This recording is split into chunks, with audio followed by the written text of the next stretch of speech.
Je vais faire comme j'avais fait la fois passée. Je vais inviter les gens.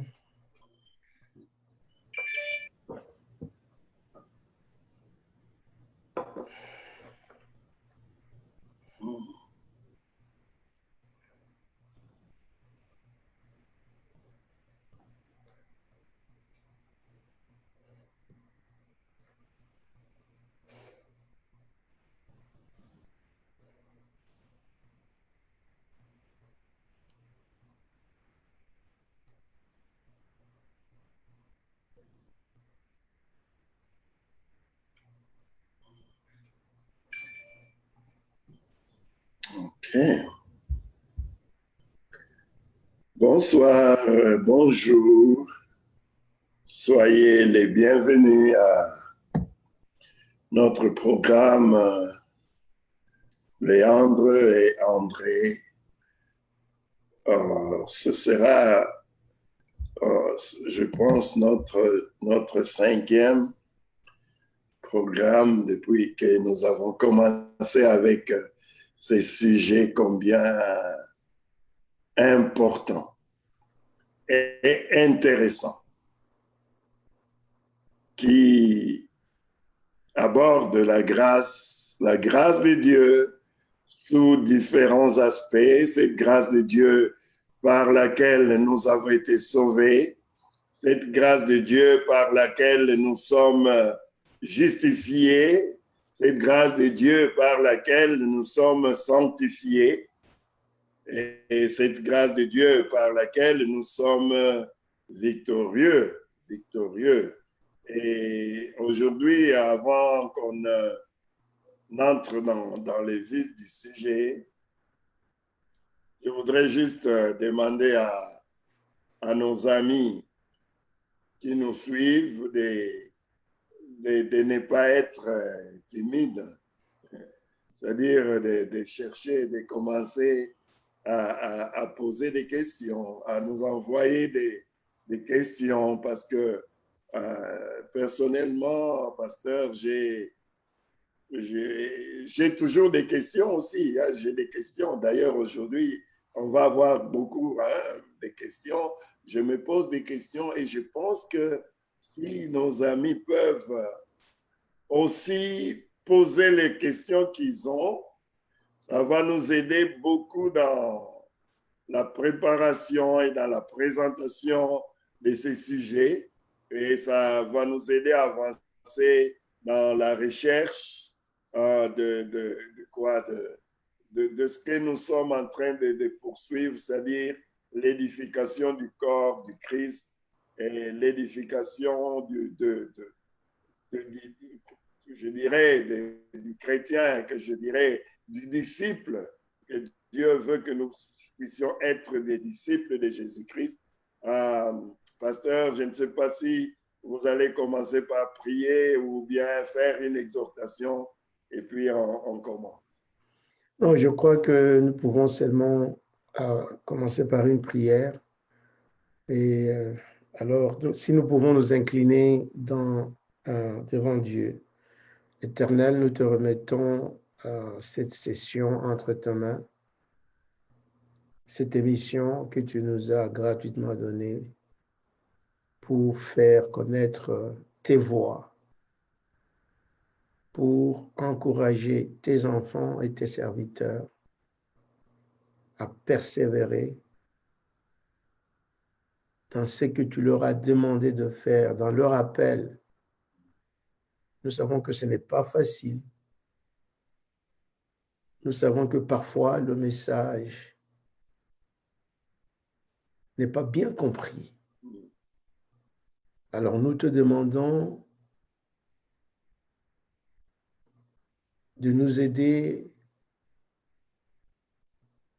dans notre discussion, dans notre échange, que tout ce qui se dira, tout ce qui viendra de nos bouches, qui proviendra de nos bouches, vienne de toi. Alors bénis, Seigneur, cette émission, bien ces broadcasts. Encore une fois, bénis notre audience et que tout soit fait pour la gloire de ton nom. Au nom de Jésus, nous avons prié. Amen. Amen. Mm. OK, merci beaucoup, pasteur, et merci aux amis qui sont déjà connectés. Et je vous encourage aussi hola, hermana Gabriela Oloño. Gracias a Dios. Gracias a Dios. Que Dios Dios te bendiga. te bendiga. Alors, je disais que ceux qui sont connectés, s'il vous plaît, partagez aussi la vidéo pour que beaucoup de gens aussi puissent profiter de ce programme. Aujourd'hui, comme nous avons mis dans notre sujet, notre titre, la grâce et puis quoi? C'est une question un peu vague, mais parce que je crois que c'est une question qui peut, comment je dirais, hanter beaucoup d'esprits. Oui, mais on parle de la grâce, mais maintenant, après, c'est quoi? Avant, comment on a vécu? Mais maintenant, si vous parlez de la grâce, vous insistez tellement sur la grâce. Quelle est la différence? Qu'est-ce qui va faire la différence entre ce qu'on a vécu ou ce qu'on a toujours fait et maintenant? Et la même question, la même préoccupation va nous amener à penser à beaucoup de choses. Par exemple, à penser mais pourquoi prier alors? S'il y a la grâce, pourquoi il faut prier? S'il y a la grâce, pourquoi je dois jeûner pour obtenir quelque chose de Dieu? Si c'est quelque chose qu'il m'a déjà donné, et pourquoi je dois encore faire ces efforts-là? Et si c'est la grâce, pourquoi il y a tellement de différences entre moi et l'autre?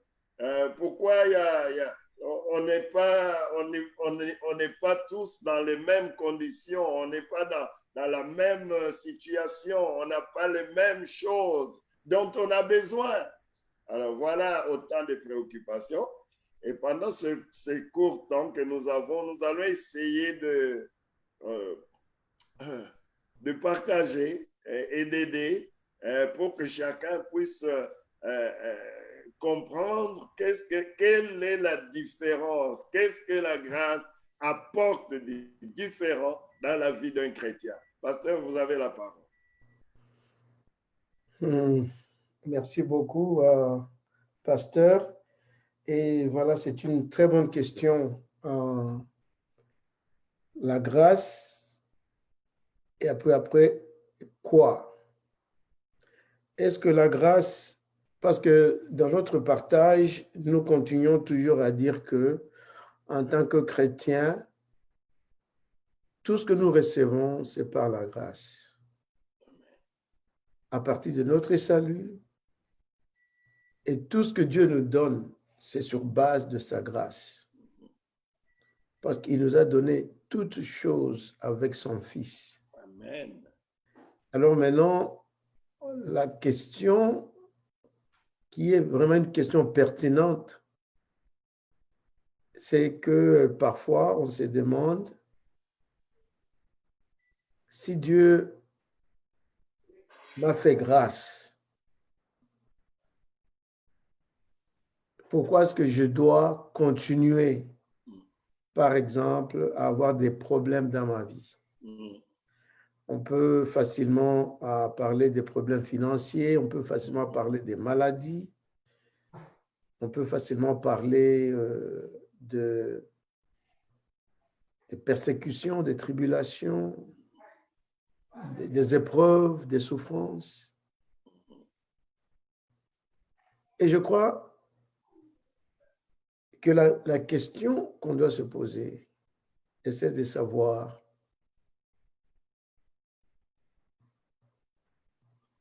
est-ce que Dieu, quel est l'objectif de Dieu dans notre vie? Amen. qu'est-ce que Dieu veut accomplir dans notre vie? mm, mm, Qu'est-ce qui est important pour Mm. Dieu dans notre vie? mm. Est-ce que ce qui est important pour Dieu, c'est seulement nous donner de l'argent? C'est seulement, nous devons demander tout ce que nous voulons et Dieu va faire pour nous. Et c'est ce qui est important dans notre Mm. relation avec Dieu. Oh, my. Comme quoi Christ est mort pour que nous Voilà. puissions devenir des millionnaires. Voilà, Christ est mort pour que nous puissions avoir des belles voitures. voilà, Christ est mort pour que nous puissions habiter dans des grosses et belles maisons. voilà. Et ne me prenez pas c'est que mes paroles. Je ne dis pas que cela est mauvais, Mhm. mais ce que je dis, je me pose la question, est-ce que c'est pour cela que Christ est mort? Et là, je voudrais retourner la parole au pasteur pour terminer ce qu'il est en train d'élaborer. Voilà, et si on regarde bien l'objectif de Dieu dans notre vie, c'est que Christ soit formé en nous. Amen. Et comme c'est ça l'objectif de Dieu, de former Christ en nous, de nous rendre semblables à lui, alors il y a des choses que Dieu pourra permettre pour atteindre cet objectif dans nos vies. Amen. Amen. Amen. Et oui. Et pasteur, personnellement, je crois que j'ai beaucoup grandi dans la foi à cause des épreuves. Amen. J'ai beaucoup grandi dans la foi et j'ai vu la main de Dieu à cause des épreuves, à cause des difficultés. Et puis, bon, Dieu aussi voudrait que nous puissions dépendre de lui.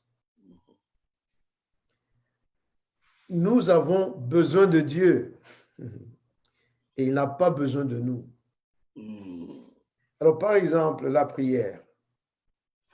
La prière, c'est seulement pour moi, d'après ce que je vois, c'est seulement, c'est une expression, ça peut être une expression de louange, ça peut être une expression d'adoration, ça peut aussi être une expression de requête, mais en dernière analyse, ça montre que je dépends de Dieu. Et aussi, même, je pourrais même dire que je dois reconnaître que lorsque je prie, je demande des choses à Dieu, c'est toujours une grâce. Il nous dit que nous devons nous approcher de son trône de grâce. Donc, il nous donne ce privilège. La prière, c'est un privilège qui est issu de la grâce de Dieu. Et Dieu n'est pas dans l'obligation de nous donner chaque fois que nous demandons tout ce que nous voulons. Alors, mais le plus grand objectif dans notre relation avec Dieu, c'est ce que lui est en train de faire en nous. Amen. Pas des choses que nous lui demandons. Bien sûr, je demande des choses personnellement. Oui. Oui, demander, il vous sera donné. Ça, c'est exact. Mais maintenant, je dois aussi faire la part des choses. Oui. Dieu aussi est en train de travailler en moi pour que je puisse ressembler à Christ. Amen. Et ce n'est pas en me donnant toujours, en faisant ce que moi je lui demande de faire. Mais lui aussi, il a son objectif dans ma vie. Oh, gloire. Eh oui. Alors, nous devons peut-être parler du processus de la croissance spirituelle. Amen. Pasteur, je crois que ça, c'est un point très important. Ouais. Très important de comprendre quel est le but Voilà. que Dieu est en train de viser. Oui.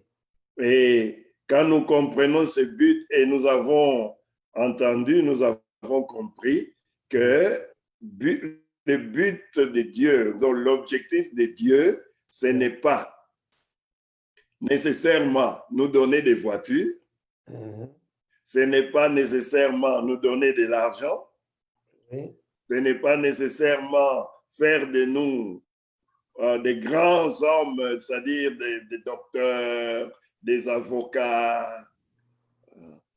Ce n'est pas nécessairement faire de nous des grands évangélistes, pasteurs, docteurs avec méga church, mais l'objectif de Dieu et ce que Dieu cherche, c'est que Christ soit formé en nous. Voilà. Et là, je pense que si nous comprenons ça, que ça c'est l'objectif de Dieu, nous devons aussi chercher à nous aligner. Cela doit être aussi notre objectif prioritaire. Voilà. Je pense. Oui.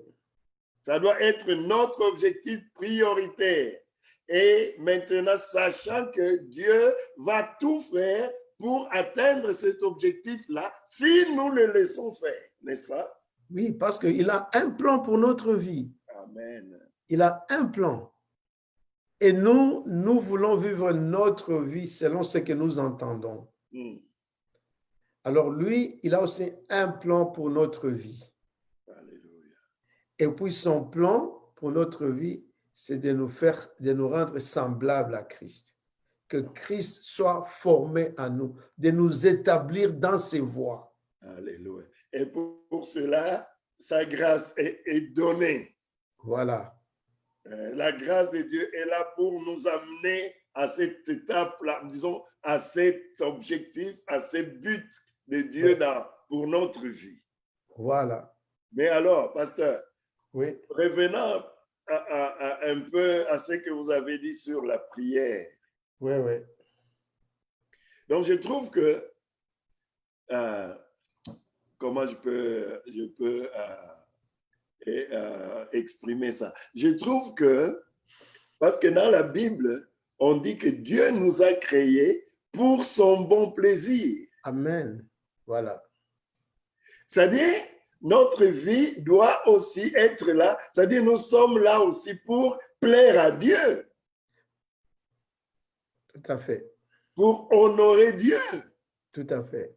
C'est ainsi que la prière, nous devons abandonner, disons, ne pas considérer la prière comme toujours une pétition, comme toujours une demande, comme toujours on est là, Dieu donne-moi. Quand on dit prier, c'est Dieu donne-moi. Quand on dit prier, Dieu bénis-moi. Mais comme vous avez dit, dans la prière, nous avons la louange. Nous avons l'adoration. Nous disons ce que Dieu est, nous lui manifestons notre amour, notre attachement, et cela lui fait plaisir. Mais il y a aussi autre chose qui fait plaisir à Dieu. Par exemple, pasteur, moi en tant que papa, si mes enfants ne viennent pas me demander des choses, quelque part, je dis, mais est-ce que vraiment, pourquoi ils ne me demandent rien? Donc aussi, la demande, ça fait plaisir à Dieu. Tout à fait. Et en tant qu'enfant de Dieu, nous nous approchons de Dieu et parce que tout vient de lui. Comme on a dit dans les émissions précédentes, tout vient de lui. Donc, on va vers Dieu, même pour ce qu'on peut penser que c'est garanti, le souffle, l'oxygène que nous respirons. Mais nous disons merci Seigneur, parce que tu m'as donné le souffle de vie ce matin. Merci Seigneur. Et cet attachement, cette reconnaissance, cette union ou cette communion que nous avons avec notre Père dans la prière, ça réjouit le cœur de Dieu. Tout à fait. Qu'est-ce que vous pouvez encore, comment pouvez encore élaborer ça, pasteur? Non, ça c'est, bon, je suis d'accord, tout à fait d'accord avec ce que tu viens de dire, parce que on réduit la prière à une liste de demandes. Alors, si nous voyons bien, la prière aussi, ça doit être une conversation avec notre Père. Absolument. Donc, Absolument. nous devons partager avec notre Dieu. Absolument. Et Dieu aussi nous parle. Amen. Mais nous sommes toujours très vocal avec Dieu. Oui. Parfois, il veut nous parler, mais nous sommes toujours en train de lui parler sans... Et souvent, en élevant la voix, Voilà, on crie même. voilà. On n'écoute pas, on crie toujours. Voilà. Imagine-toi, l'un de tes enfants vient pour te parler. Alors, il commence ou elle commence à te parler sans te laisser le temps même De répondre. de répondre. Elle parle pendant 2 heures, 3 heures, 4 heures. Et puis, elle parle ou il parle, et puis après ça, elle quitte. Ça même te dit, il te demande, voilà, Il dit, j'ai parlé avec mon père. voilà. Et le père n'a pas pu avoir le temps de dire quelque chose.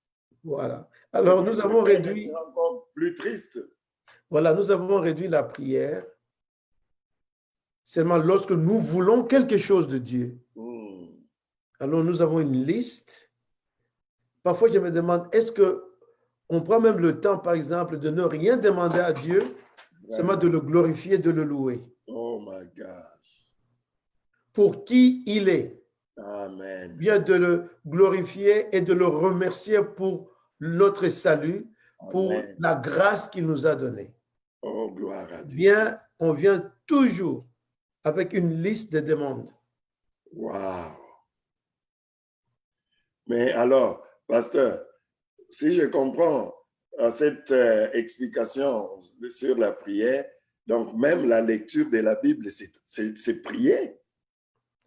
Mais oui, c'est communier avec Dieu. Oui, parce que Dieu nous parle par sa parole écrite. Quand on la lit, en fait, on est en train de correspondre, de converser avec lui. Et à ce moment-là, on ne parle pas, mais on le laisse nous parler. Oui, parce que Dieu voudrait que nous puissions le connaître. Amen. Et parfois, nous pensons que nous connaissons Dieu.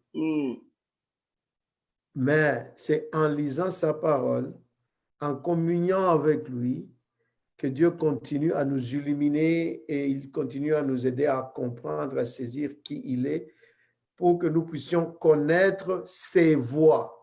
Oh, nous devons connaître les voies de Dieu. Nous devons connaître la volonté de Dieu, par exemple. Nous devons connaître les désirs de Dieu. Nous devons les connaître. Alors, lire la parole de Dieu, c'est très, très important. OK. Et lorsque nous disons lire la parole, c'est toute la parole de Dieu. Toute la parole de Genèse jusqu'à l'Apocalypse. parole. Parce que la parole de Dieu, comme quelqu'un avait dit, c'est la révélation sur la révélation. Dieu s'est révélé lui-même dans la nature, il s'est révélé lui-même dans sa parole, il s'est révélé lui-même au travers son Fils Jésus-Christ. Amen. Alors, la parole de Dieu, c'est sur la révélation qui est Christ lui-même. Amen. Voilà. Amen. Alors, nous devons connaître les voies de Dieu. Donc, Dieu s'est révélé par son Fils. Oui. Et la parole parle de cette révélation-là. Voilà. Donc, c'est très important de lire. Donc, lire la parole de Dieu, écouter la parole de Dieu, méditer la parole de Dieu, c'est aussi prier. C'est aussi prier. On ne doit pas limiter la prière à demander seulement. Non. Mais il y a aussi demander. Il y a aussi demander. Dieu est notre Père. Maintenant, concernant la grâce, pasteur, quelle est la place de la demande dans la vie d'un chrétien? Moi, j'aimerais qu'on puisse regarder à cette question de cette manière. Comme je l'avais dit tantôt, le fait même de demander, c'est une grâce. Mais nous devons comprendre une chose. Parce que c'est une grâce, Dieu ne nous doit rien. Bon, on ne peut pas dire que parce que j'ai prié, parce que tu sais, bon, parlons de nous Africains. Personnellement, je suis persuadé qu'il y a des gens qui utilisent la prière comme fétiche. Parce que, pasteur, il y a des gens qui vivent de n'importe quelle manière, qui vivent dans le péché, mais ils pensent que s'ils peuvent seulement passer des heures à demander à Dieu dans la prière, parfois même, Mm, lorsqu'on vient pour prier, on ne demande même pas pardon des péchés qu'on a mm, commis.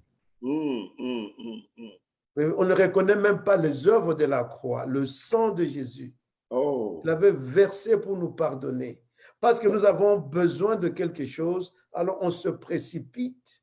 voilà. D'ailleurs, lorsqu'on vient devant Dieu, j'ai toujours dit ceci, lorsqu'on vient devant Dieu, on est pressé à lui dire ce que nous voulons, mais il est Dieu, il sait tout. Avant même que tu pries, il connaît ce qui est Amen. sur ta bouche.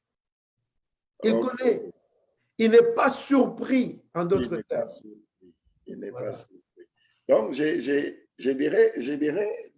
crois, je vais donner un peu je vais donner 2 points sur lesquels on peut réfléchir, Oui. ou un point pour résumer ou bien revenir à ce que vous avez dit.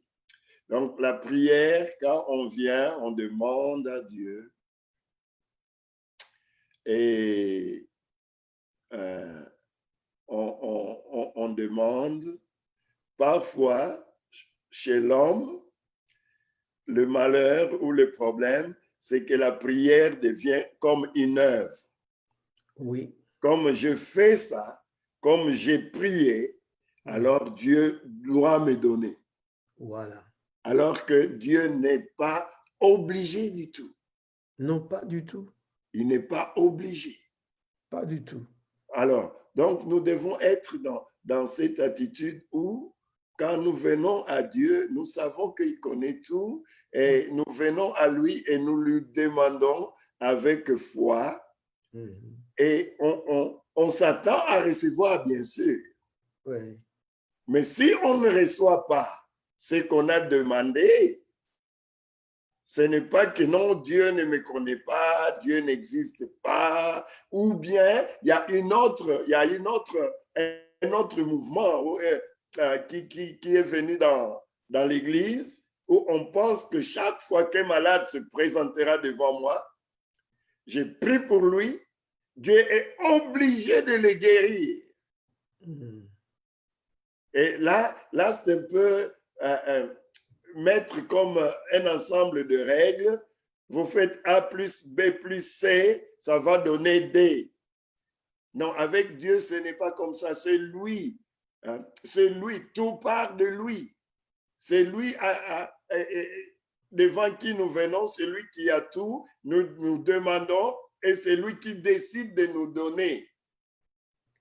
Et il peut dire oui, comme il peut dire non. Comme aussi il peut nous faire attendre.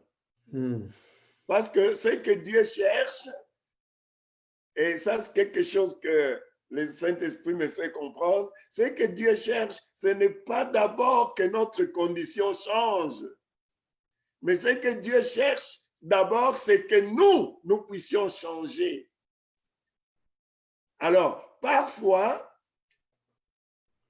il attend, il fait traîner la condition demeure, parce que cette condition-là, comme vous avez dit, c'est quelque chose qu'il veut utiliser pour notre bien ultime. Et notre bien ultime, c'est quoi? Que Christ soit formé en nous. Exactement. Et la deuxième chose, c'est que Dieu, parfois, lui-même, nous donne, met dans notre cœur des choses pour lesquelles nous devons prier. Oui, oui, oui, tout à fait. Alors, lorsque Dieu lui-même nous donne dans nos cœurs les choses pour lesquelles nous devons prier, je crois que c'est en Ézéchiel. Je crois Ézéchiel 36. 36, quelque part là, il dit que je mettrai en vous le désir de me demander ceci et je le ferai pour vous. Amen. C'est lui qui fait le vouloir et le faire en nous. C'est lui qui suscite en nous-mêmes le vouloir de prier. Alors, est-ce que Dieu peut guérir aujourd'hui? Tout à fait. Oui. Est-ce qu'il répond, il nous donne lorsque nous lui demandons? Tout à fait. C'est ça son caractère. Il est notre Père. Est-ce qu'il doit toujours donner? Non, pas nécessairement. Pas nécessairement. Parce que, encore une fois, il a des objectifs à accomplir dans nos vies. Pasteur, une fois là, je me posais une question. J'étais en train de parler au pasteur dans un endroit où les gens sont démunis de beaucoup de choses. Et il y a une évangile qu'on appelle de la prospérité. Prosperity Gospel. Je ne dis pas que nous ne pouvons pas prospérer sous la grâce de Dieu. Oh, bien sûr. Ce n'est pas ce que nous sommes en train de dire ici. Moi, je dirais même que sous la grâce de Dieu, on doit s'attendre à prospérer. Voilà. On doit s'attendre à prospérer selon la volonté de Dieu. Absolument. À la manière de Dieu. Absolument. Mais maintenant, le problème, c'est quoi? Nous avons succombé à cet évangile qui parle de la prospérité comme si c'est tout qu'il y a dans la vie spirituelle de quelqu'un. Alors, lorsque j'étais en train de parler au pasteur, j'ai posé une question. J'ai dit, maintenant, nous prêchons, nous annonçons cet évangile de la prospérité. Dieu va vous donner 10 voitures, une Mercedes, Dieu va vous donner Bentley, Dieu va vous donner une villa, Dieu va vous donner, etc., etc. Alors, lorsque tu as tout ça, alors qu'est-ce que tu vas faire? Wow. Pasteur, ça me donne une question. Hein? Voilà. Alors, lorsque tu as tout ça, qu'est-ce que tu vas faire? Si on doit aller évangéliser en Arabie Saoudite, on risque de ne pas voir un message. Vraiment. Si on doit aller évangéliser à Dubaï, on risque de ne pas voir un message. Vraiment. Vraiment. Si l'objectif, c'est d'accumuler des biens matériels, je crois qu'on a raté le plan de Dieu. Parce que Dieu, il a des objectifs. Et dans son amour et dans sa grâce, c'est lui qui est en train de nous façonner. Il est en train d'agir. Il est en train de nous transformer. Il voudrait que nous puissions devenir comme son fils. Il veut que nous puissions briller pour lui. Alléluia. Il veut nous utiliser pour sa gloire. Et puis, lorsqu'on focalise sur les biens matériels, c'est le moi, c'est le moi, c'est le moi, moi, ma famille, moi, et le focus est sur moi. Et pourtant, nous devons braquer nos yeux sur Christ, qui est l'auteur et le consommateur de notre foi. Pasteur, beaucoup de gens ne comprennent pas que Dieu nous a créés pour le glorifier. Il nous a créés pour sa gloire. Il ne nous a pas créés pour notre propre exaltation ou glorification. Il nous a créés pour le glorifier. Alors nous devons rechercher dans nos vies ce qui glorifie Dieu. Pas ce qui nous fait avancer, qui nous met au-dessus de tout le monde. Et c'est pourquoi même dans nos prières, nous ne pouvons pas dire que c'est parce que j'ai prié que Dieu a fait ceci dans ma vie. C'est parce que moi, j'ai fait plus que les autres. Alors Dieu a fait ça pour moi. Et on commence à dire aux gens, pour qu'ils puissent arriver à votre niveau, vous devez répéter la même chose. Absolument. Alors on demande aux gens de nous imiter. C'est pourquoi il y a beaucoup de confusion. Il y a beaucoup de confusion. Alors c'est pourquoi cet évangile de la grâce est en train d'être voilé malheureusement. Malheureusement. Dans l'Église. Ouais. Ça veut dire, pasteur, je voudrais dire que la grâce de Dieu est là, elle est disponible. La grâce de Dieu est disponible pour chacun. Parce que si tu reçois Christ, même si tu n'as pas reçu Christ, la grâce de Dieu, c'est par la grâce qu'on est sauvé. C'est par la grâce de Dieu qu'on va vivre sa vie chrétienne. Ouais, ouais. Mais cette grâce va se manifester de différentes manières selon les individus. Vraiment. Il y en a qui vont, où la grâce de Dieu se manifeste de cette façon ou de telle autre façon, mais c'est cette même grâce. Je peux vivre dans des difficultés. Je prends un cas biblique. Ouais. Paul, serviteur de Dieu, il était puissamment utilisé par la grâce. La grâce de Dieu s'est révélée puissamment et il a évangélisé dans beaucoup de coins où personne n'était parti annoncer l'évangile. Il a implanté des églises. Il a accompli des miracles. Dieu l'a utilisé, il a ressuscité des morts. Il a chassé des démons. Pasteur, Il a guéri des malades. une observation, c'est Dieu qui l'a fait au travers lui, pas lui. C'est ça. C'est la grâce. Moi, je dis la grâce. La grâce, et lui-même dira, la grâce, pas moi, mais la grâce de Dieu. Voilà. Mais quand Paul lui-même se retrouve dans un état physique affaibli, où il avait besoin de la guérison, il dit qu'il a prié. Et pas seulement, mais il sentait que le diable était là et que le diable, Dieu a laissé le diable en train de le faire souffrir. Et il demande à Dieu de le délivrer. Mais Dieu dit, niet, non, non, non, non. Ma grâce te suffit. Voilà. Ma grâce te suffit. Donc, bien-aimé, tu peux être dans des situations, tu peux être dans des difficultés, tu peux être dans des épreuves terribles. Les gens peuvent même commencer à t'accuser, à penser que tu as péché, à penser que tu ne marches pas en conformité. Comment voulez-vous un chrétien peut être dans de telles conditions?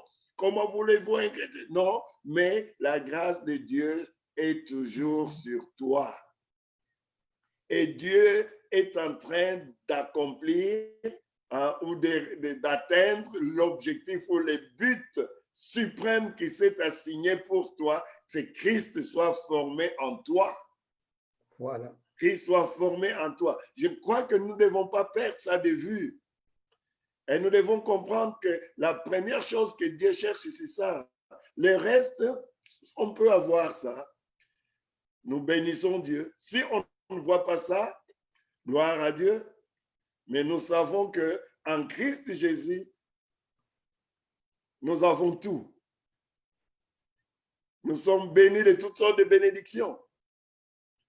Et ça, ce n'est pas parce que nous avons prié, ce n'est pas parce que nous avons jeûné, ce n'est pas parce que nous avons été bons, mais parce que Dieu nous l'a donné en Christ avant même que nous ne soyons nés. C'est quelque chose qui nous est, c'est notre héritage. C'est notre héritage. Et c'est ça la grâce. Pasteur, qu'est-ce que vous dites de ça? Oui, je me rappelle d'une remarque qu'un frère pasteur nous avait donnée. On était en train de jeûner et de discuter du jeûne, de l'importance du jeûne dans la vie d'un chrétien. Alors, il a fait une remarque très pertinente, ce qui est vraiment pertinente, ce qui est vraiment, qui était quand même important pour nous de comprendre que lorsque nous jeûnons, ce n'est pas pour changer Dieu, mais pour forcer Dieu à faire ce que nous voulons qu'il fasse. Donc, ce n'est pas pour arracher. Non. Alors, lorsque nous jeûnons, et d'ailleurs pareil. Si ça tarde à venir, il faut arracher, pasteur. Bon, alors pourquoi jeûner? Jeûner, c'est bon, lorsque nous jeûnons, et par expérience aussi, lorsque nous jeûnons, Dieu utilise cette discipline spirituelle. Oui. Parce qu'on voulait aussi parler de discipline spirituelle. Oui. Pourquoi est-ce que nous le faisons? si nous avons la grâce, si nous disons que nous sommes déjà bénis. Amen. Mais nous devons comprendre tout d'abord la nature de notre bénédiction, parce qu'il y a les gens qui pensent que lorsque quelqu'un a des choses matérielles, alors si une personne a des choses matérielles, alors la personne est bénie. Mais la bénédiction de Dieu n'est pas forcément des bénédictions matérielles. Il nous a bénis de toutes sortes de bénédictions spirituelles. Alors maintenant, lorsque nous pratiquons la discipline de jeûne, sous la grâce, l'initiative du Saint-Esprit, c'est lui qui met en nous l'initiative même de vouloir jeûner. Oui. Et nous répondons à cela, qui est surtout l'acte de la grâce, cette initiative. Alors Dieu fait ceci. Il veut tout simplement que nous puissions voir tout ce qui se passe de sa perspective. Parce que si, par exemple, nous avons des difficultés, pasteur, et nous prions, il y a des fois, nous voyons nos difficultés de notre perspective humaine. Et nous pensons que les problèmes sont là pour nous faire souffrir, pour peut-être Dieu nous a abandonnés. Mais de l'autre côté, si nous prions, Dieu parfois il ne change pas les circonstances, mais il change notre perspective sur les choses. Alors maintenant, nous acceptons parce que, tu sais, Dieu va utiliser toutes choses pour notre bien. Toutes choses concourent au bien de ceux qui aiment Dieu. Les bonnes choses, les mauvaises choses, les mauvaises expériences, ce que nous traversons. Alors, lorsque nous gênons, Dieu, il est souverain. Parfois, il nous donne ce que nous lui demandons. Par exemple, Christ avait dit, lorsque les apôtres avaient échoué de chasser les démons, il leur avait dit que non, ce genre d'esprit ne peut sortir que par le jeûne. Parce que nous jeûnons aussi avant de prier pour les malades ou bien avant d'avoir affaire à ceux-là qui ont des démons. Nous jeûnons. Alors Dieu nous donne la force de faire ce travail. Mais aussi nous jeûnons pour d'autres choses. Et lorsque nous jeûnons pour d'autres choses, par exemple pour une situation financière, par exemple pour une situation difficile dans la vie, et Dieu ne change rien. Pasteur, nous avons jeûné pour des malades, mais Dieu les a pris. Alors Dieu, dans sa grâce, il nous a montré une autre perspective sur la situation. Alléluia. Alors, pasteur, même en faisant cela, il est toujours le Dieu de grâce. Alléluia. Alors, il change notre perspective. Il accomplit sa volonté. Mais pas notre volonté, mais sa volonté. Alors, il nous aide même à accepter une chose que nous ne pouvions pas accepter. Donc, il change vraiment de perspective. C'est tout à fait biblique. Merci beaucoup, pasteur. C'est tout à fait biblique ce que vous dites là, parce que dans la Bible, on nous parle de quelqu'un qui a jeûné pour la guérison, David. Oui. David a jeûné pour que l'enfant qu'il a eu avec Bathsheba soit guéri. Soit guéri. Et je crois que parfois, nous devons comprendre que parfois, il y a des choses que Dieu ne nous donnera jamais. Voilà. C'est dans son plan, c'est que nous n'allons pas, il ne peut pas nous donner. Alors, si on arrive là, David, par exemple, Dieu, par la bouche du prophète, lui dit, l'enfant mourra. Mais David dit, non, je connais Dieu. Il est miséricordieux, il est compatissant. Je vais prier, je vais jeûner. Et David s'est mis à jeûner, à implorer le Seigneur pendant, je crois, une semaine. Oui. Mais à la fin, l'enfant est mort. Mais ce que vous dites là, c'est tout à fait vrai, parce que quelle a été la réaction de David quand on est venu lui dire que l'enfant est mort? D'abord, c'est lui-même qui demande comment? Est-ce que l'enfant est mort? Et pour lui dire, oui, l'enfant est mort. Voilà la réaction. Dieu a changé sa perspective. Oui. Au lieu de commencer à se rébeller ou à dire n'importe quoi, il s'est levé, il s'est lavé, il est allé adorer Dieu, il est revenu à la maison et il a bien mangé. Voilà. Et je crois que c'est le temps où il était en jeûne, le temps qu'il a passé dans les jeûnes, Dieu est arrivé à transformer, à changer sa perspective de telle manière que la mort de l'enfant était pour lui quelque chose qu'il voyait autrement. Tout à Il fait. voyait ça selon les yeux de Dieu Tout à fait. et non plus selon les yeux humains.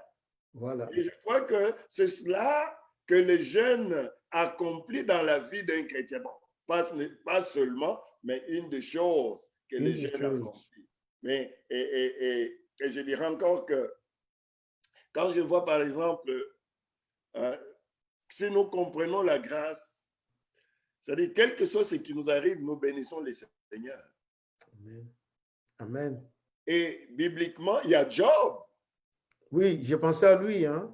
Voilà. Quand Job a eu tout ça, il dit une chose, et je voudrais que, mes bien-aimés, que nous puissions retenir ça. Job a dit, nous acceptons de Dieu les bonnes choses. Mm-hmm. N'accepterons-nous pas aussi les mauvaises? Mm-hmm. Alors, si il arrive quelque chose dans notre vie, bénissons le Seigneur.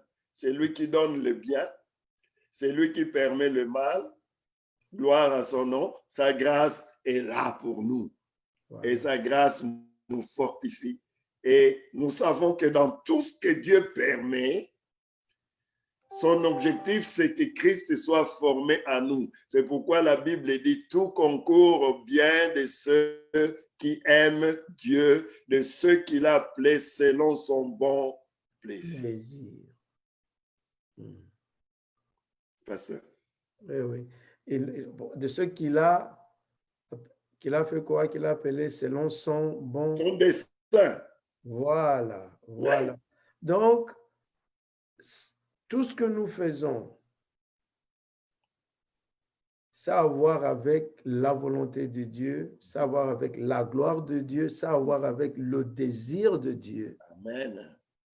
Parce que comme au début on avait dit, il nous a créés pour son plaisir. En Apocalypse, on dit ça. Il a tout créé pour son plaisir.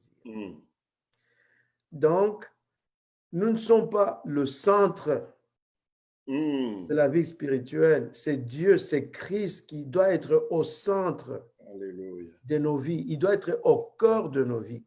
Et d'ailleurs, il y a une chanson qu'on chantait qui disait « Il est là au cœur de nos vies et c'est lui qui nous fait vivre. » Au cœur de nos vies. Voilà. Et c'est toi qui nous fais vivre. Voilà. Tu es là au cœur de nos vies, bien vivant, ô Jésus-Christ. Tu sais, pasteur, parfois nous devons écouter les chansons que nous chantons. C'est vrai. Et parfois nous chantons sans comprendre ce que nous disons. Il y a quelqu'un qui avait dit ceci, il avait dit la meilleure façon de dire que des centaines et des centaines de gens sont en train de mentir, c'est d'aller dans une église où ils chantent une chanson, mais ils n'écoutent pas la valeur des mots et des phrases qui sont dans la chanson. Vraiment, les chansons, il y a beaucoup d'enseignements dans les chansons, mais souvent nous ne comprenons pas ces enseignements-là. Tu sais, il y a une chanson que j'aime, par exemple, « Te ressembler, Jésus ». C'est mon espoir suprême. Penser, agir et aimer, toujours plus comme toi. Amen. Par ton amour, rends-moi semblable à toi. Wow. Bon, des mots qui touchent, qui résument la volonté de Dieu. Il veut nous conformer à l'image de Christ. Alors, nous parlons maintenant de discipline spirituelle avec la grâce. D'un côté, nous avons dit que nous sommes déjà bénis à cause de ce que Christ a accompli pour nous sur la croix de Golgotha. Amen. Tu vois, nous avons discuté ça dans nos émissions précédentes. Mhm. Et l'un de mes versets préférés, c'est Galates chapitre 2, verset 20, qui dit Mhm. que nous avons été crucifiés avec Christ. Mhm. Et si nous vivons, Le vieil homme a été crucifié avec Christ. mhm, Et maintenant, la vie que je vis, c'est Christ qui vit oui, en moi. mhm, Donc, nous devons comprendre une chose. Dieu nous a bénis et la parole de Dieu nous dit aussi qu'il nous a donné toutes choses avec Christ. amen. Donc, c'est vrai, nous sommes déjà bénis.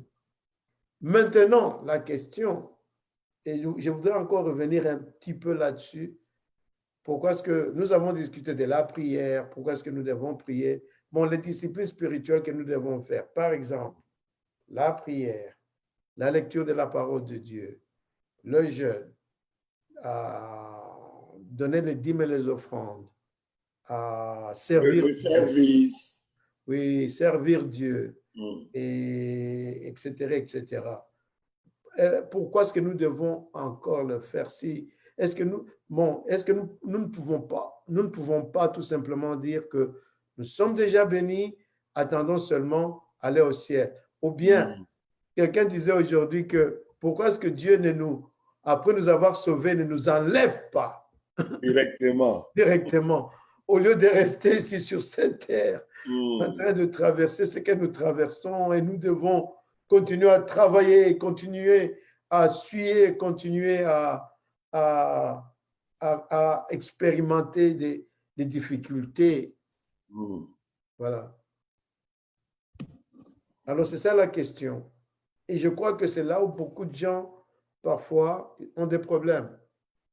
Tu vois, tu vois, par exemple, une nouvelle convertie. Mhm. Une nouvelle convertie a une joie extraordinaire. Mhm. Et pasteur, lorsque j'étais une nouvelle convertie, je pensais que j'avais le don de la foi. Mhm. Chaque fois que je priais, Dieu faisait des choses pour moi. Oui.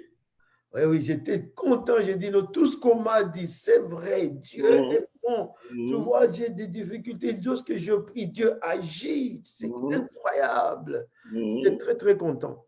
Mais entre nous, ça fait quand même des années, des décennies qu'on marche avec le Seigneur. Mhm. Même dans ta vie, et dans nos vies, et dans la vie de nos auditeurs, de notre audience, ceux qui ont marché avec Dieu, ça fait des années.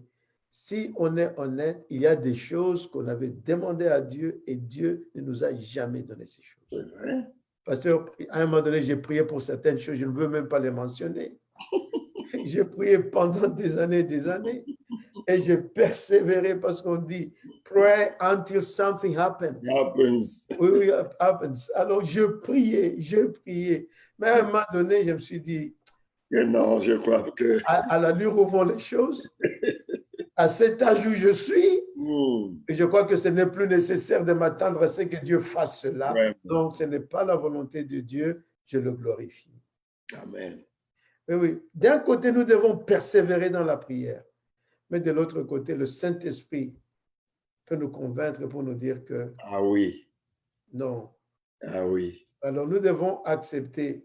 Alors, pourquoi les disciplines spirituelles si nous sommes déjà bénis avec toutes sortes de bénédictions célestes?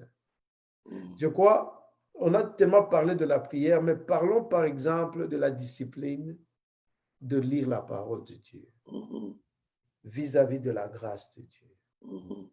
Et moi, je crois que même servir Dieu, Mhm. lire la parole de Dieu, Mhm. contribuer, donner les dîmes et les offrandes, Mhm. faire les œuvres de la miséricorde, Mhm. bien, utilisant nos dons spirituels, par exemple.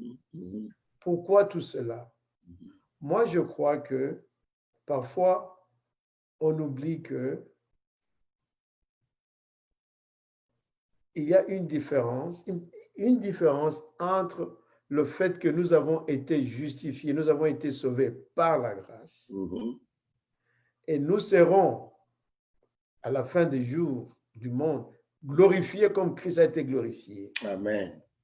Mais dans l'entretemps sur cette terre, Mhm. nous devons connaître un processus de sanctification. Mhm. Pour être sanctifié, cela veut dire quoi? Cela veut dire que Dieu nous a mis à part Absolument. pour son œuvre. Amen. Dieu veut nous utiliser Mhm. pour sa gloire. Mhm. Alors, il veut nous utiliser dans notre sainteté, dans notre communion avec lui. Mhm. Donc, pourquoi est-ce que je lis la parole de Dieu? Je dois connaître ce voix. Amen. Je dois connaître qui il est, ce qu'il veut que je fasse. Mhm. Comment est-ce que je dois marcher dans ce monde de ténèbres?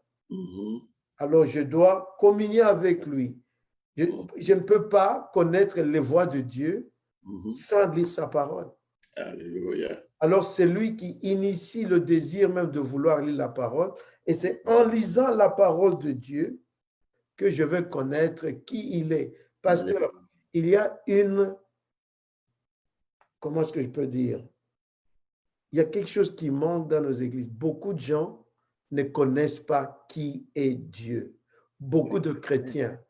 Il y a des années, j'étais dans une conférence de la formation c'était une conférence de Ligue pour la lecture de la Bible. Oui. On formait les gens qui devaient diriger les groupes de lecture, de discussions de lecture de la Bible. Oui. C'était un week-end, nous sommes allés à la conférence et il y avait une missionnaire. C'est au moment où ça fait des années, lorsque j'étais au pays. Alors, il y avait une missionnaire canadienne qui nous avait dit ceci, et je n'ai jamais oublié ça. Elle avait dit ceci: beaucoup de chrétiens ont des problèmes. Oui, évidemment, parce qu'on pense qu'on n'aura jamais de... Bon, on dit que beaucoup de chrétiens ne savent pas comment traiter de leurs problèmes parce qu'ils ne connaissent pas qui est Dieu. Wow. On ne connaît pas qui est Dieu. Wow. Si on connaissait qui est ce Dieu-là, dans toute sa révélation, sa nature, si on connaît ses voies, on connaît la pensée de Dieu, on connaît la volonté de Dieu pour nous, on connaît qui il est, comment il agit. Pasteur, on peut répondre à nos difficultés d'une autre manière. Amen. Parce qu'il y a des chrétiens qui vivent de dépression. Parce qu'on nous a dit que, bon, dès que tu deviens chrétien, tu n'auras jamais de problèmes dans ta vie.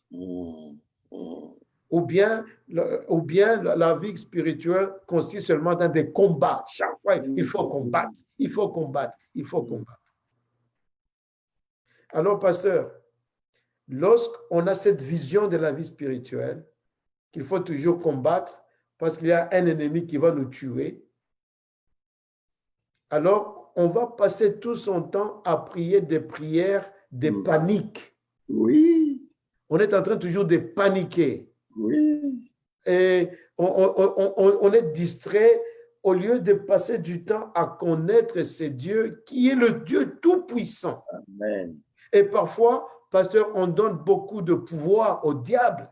Absolument. Parce qu'on ne connaît pas qui est ce Dieu. Pas Dieu. Oui, alors comment est-ce qu'on doit connaître Dieu? Il faut maintenant la discipline spirituelle.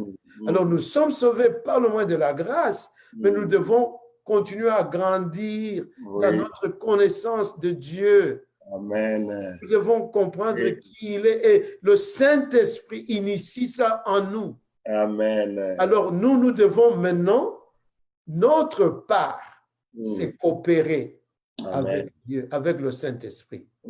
C'est tout ce que nous devons faire, répondre par la foi. Alléluia. Merci beaucoup, pasteur. Ce que vous dites, c'est très important parce que le Seigneur Jésus-Christ, une fois, il a dit à ses disciples que la vie éternelle, c'est connaître Dieu. Voilà. Et connaître Jésus-Christ.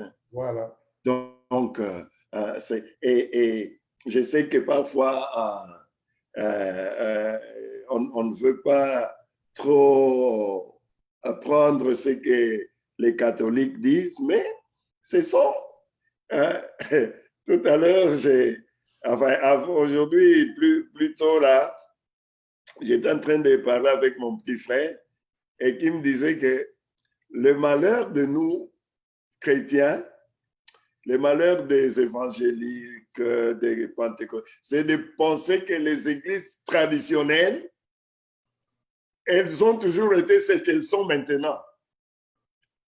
Et ça, c'est une grave erreur. Ces églises-là étaient pentecôtistes. C'était des églises pentecôtistes. C'était des églises, mais au fil du temps, ça a changé. C'est devenu juste des bâtiments. Et c'est la même chose. Si nous ne faisons pas attention, nous risquons de terminer comme ça. On commence par l'esprit et on finit dans la chair. Les catholiques, eux, ils parlent de jeûne, de prières, des neuvaines, des dévotions à Marie. Ils appellent ça des moyens de grâce. Vous voyez, non? Ouais. Ils appellent ça des moyens de grâce. La confession, ils appellent ça des moyens de grâce. Donc, tout ce qui est exercice spirituel sont des moyens de grâce. Ne faisons pas de cela des œuvres par lesquelles nous allons acheter ce que Dieu nous a donné ou peut nous donner.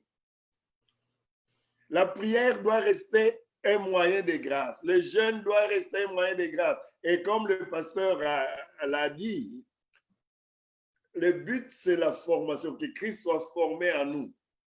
Et c'est la raison pour laquelle Dieu ne nous a pas pris le jour que nous sommes sauvés. Parce que si nous prenons ce jour-là, Christ n'est pas encore formé. Mais le temps que nous passons sur terre, avec tous ces exercices, avec le Saint-Esprit agissant, avec les épreuves dans lesquelles Dieu permet que nous puissions passer, petit à petit, Christ est en train de se former en nous. C'est comme un orfèvre. Quand on lui donne l'or brut, pasteur, l'or là a des impuretés dedans. Ça a des impuretés.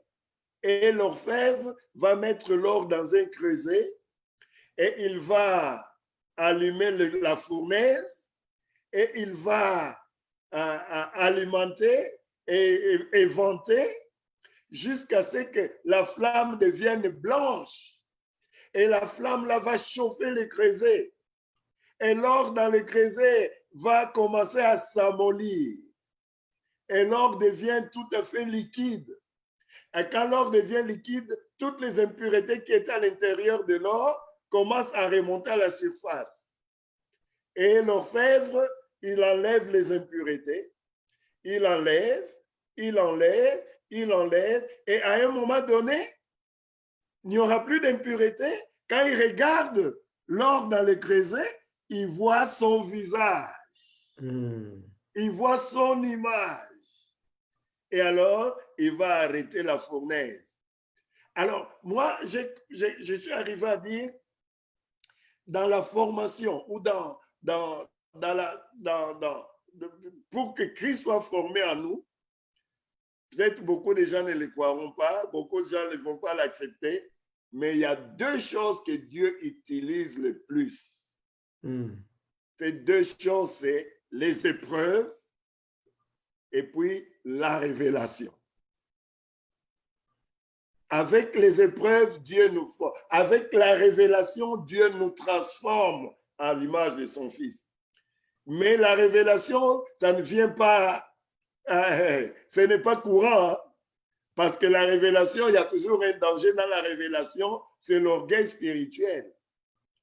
Mais les épreuves nous brisent. Les épreuves nous humilient. Les épreuves nous ramènent à ressembler de plus en plus à Christ. C'est ainsi que tout ça, c'est la grâce de Dieu. C'est la grâce de Dieu. Nous ne devons pas prendre ça comme des œuvres que nous méritons, ceci, que nous méritons cela, prenons cela comme juste la manifestation de la grâce de Dieu. Et quand on est dans les épreuves ou quand on demande quelque chose et on ne reçoit pas ça, le Saint-Esprit va nous aider pour comprendre, non, cette histoire-là, ce n'est pas bon. Ce n'est pas ce que Dieu veut me donner. Mais il y a autre chose que Dieu veut te donner, mon frère. Il y a autre chose que Dieu veut. C'est accepte ça par la foi. Accepte cela. Juste la grâce de Dieu. Tu demandes, tu reçois. Et quand tu as accepté ça, alors, il y a aussi les temps. Parfois, Dieu ne répond pas du tic au tac. Parfois, Dieu va te donner un temps où tu vas rester et puis, à son temps, il te donne ce que tu as demandé. Et il fait cela toujours pour un but. Pour un but. Quand tu as été dans des problèmes, quand tu as été dans des difficultés, Dieu te forme pour qu'un jour, toi aussi, tu saches consoler ceux qui seront dans le même problème, dans la même difficulté. Mais si tu n'es jamais passé par ça, tu ne sauras pas donner la consolation nécessaire. Donc, tout ce que Dieu fait est bon. Et dans la grâce de Dieu, nous avons tout réussi. Pasteur, pour terminer, parce que nous sommes déjà à 6 minutes au-dessus de notre heure. Oui, oui. Je voulais tout simplement ajouter, en tout cas, je voudrais insister sur pourquoi est-ce que nous devons faire ces disciplines spirituelles, la prière, le jeûne, la lecture de la parole de Dieu, tout ça là. C'est encore une fois pour nous conformer à Christ, pour que Christ soit formé en nous. C'est pourquoi je peux dire, sans même me contredire, si par exemple, tu rates de lire la Bible pendant un jour ou deux ou une semaine, il ne faut pas conclure que tu auras une mauvaise semaine ou une mauvaise... Non, Dieu comprend, il connaît. Il y a un zéro. Donc, nous sommes en train de chercher à ne pas vraiment encourager le légalisme.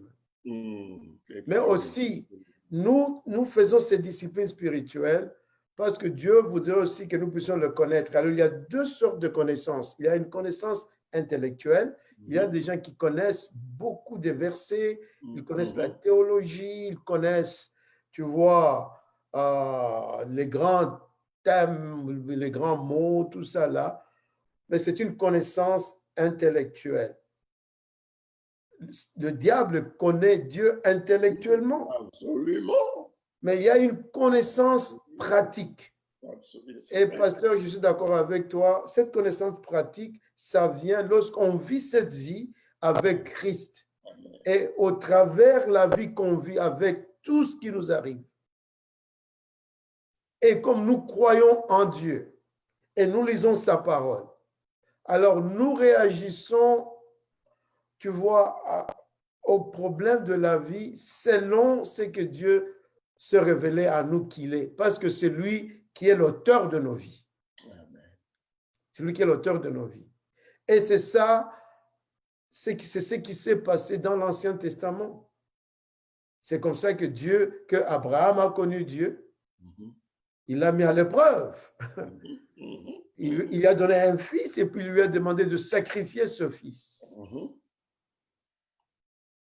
Et ce qui était même pire, il a demandé à celui qui devait être sacrifié de prendre, voilà, d'amener le bois. Mais le bois qui représente la croix même de Jésus. La croix même, voilà. Oui. Voilà. Et à Abraham, je ne sais pas, pasteur, c'est facile pour nous de lire cette histoire et de dire que non, il était l'homme de la foi. Mais je ne sais pas ce qu'il pensait. Je me mets souvent. Oui. Alors, son fils lui dit, mais où est l'agneau? Oui, il y a le bois, il y a les feux, il y a les... Où est l'agneau? Voilà. Dieu pourvoira. Dieu pourvoira. Alors, nous récitons simplement Jéhovah Jireh, mais Abraham avait traversé une crise peut-être de foi. Ça l'a touché dans sa chair. Voilà. Mais, pasteur, lorsqu'il a vu Dieu intervenir miraculeusement, gloire à Dieu. Sa perspective sur Dieu, ça a changé. Ça a changé. Alors, qu'il c'est a ce que pleuré Dieu de voudrait joie. faire. Dieu utilise nos difficultés, nos problèmes pour que nous puissions le comprendre d'une manière pratique, Amen. pas seulement intellectuellement. C'est facile parfois de... non, pas parce que sinon on peut... Nous sommes arrivés à la Oui, fin. oui, nous sommes arrivés à la fin. Chers bien-aimés, Les nous mots de la fin. nous voulons vous rappeler que aujourd'hui, nous voudrions tout simplement changer un peu de sujet parce que nous ne voulions pas être monotones. Nous allons revenir sur notre sujet de la grâce et de la loi prochainement. Mais dans l'entretemps, nous vous demandons, s'il vous plaît, please, please, please, please, comme nous disons en anglais, envoyez-nous vos questions par rapport à la grâce. Peut-être des questions que vous avez, peut-être des questions que vous avez entendues des gens poser, peut-être des questions que vous avez rencontrées lorsque vous parliez de la grâce de Dieu, ou bien de la loi de Dieu, ou des disciplines spirituelles, ou de la vie chrétienne tout court. Alors, parce que nous allons avoir une émission où nous allons seulement lire vos questions et chercher à donner des éléments de réponse à ces questions. Alors, nous voulons avoir une émission comme ça et nous voulons que vous puissiez, s'il vous plaît, nous faire signe que vous êtes là. Et par la grâce de Dieu, nous sommes en train de penser à mettre ça sur YouTube, par la grâce de Dieu, pour que nous puissions vraiment, nous croyons en ces messages. Et nous pensons qu'il y a le monde qui a besoin de ces messages, le message de la grâce. Merci beaucoup, chers auditeurs.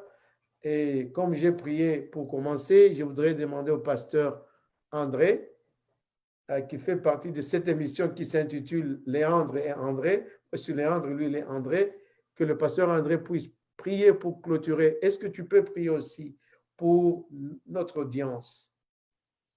Prions. Oui, pour leurs besoins, pour ce qu'ils traversent, ce qu'ils connaissent. On ne sait pas ce qu'ils traversent, mais nous croyons que le Saint-Esprit qui est là, il va nous diriger dans cette prière. Merci beaucoup. À la parole. Merci, Seigneur, pour ce temps que tu nous as donné de pouvoir partager sur toi, sur la grâce que tu as manifestée envers ta création. Seigneur, nous voulons d'abord te recommander nos bien-aimés qui ont été et qui feront partie de notre audience. Et Seigneur, tu connais les besoins spirituels. Tu connais les problèmes dans lesquels chacun est en train de vivre. Seigneur, tu vois parfois les découragements, parfois la détresse, la tristesse, le manque de joie de vivre une vie chrétienne normale, une vie chrétienne épanouie.